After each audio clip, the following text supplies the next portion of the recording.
गोपीनाथ महाराज मंदिर वरवण जागृत देवस्थान आहे. सर्व ग्रामस्थांच्या वतीने इथं पहिल्यांदा वृक्षारोपण करण्यात आलं होतं.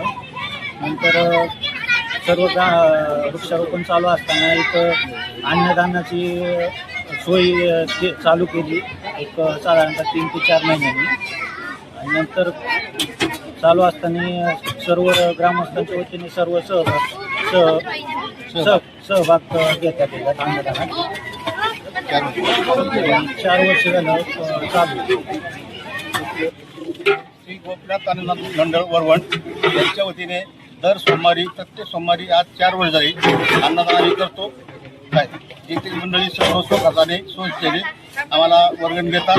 त्या पद्धतीने प्रत्येक सोमवार आम्ही इथं अन्नदान करतो. ही सेवा आम्ही अन्नदान म्हणून खर्चाने आणि निस्वार्थपणाने करतो. काय त्यामुळे आम्हाला कुठलीही अडचण येत नाही. आज 4 वर्ष झालं आम्ही ही सेवा कायमस्वरूपी चालू केलेली आहे.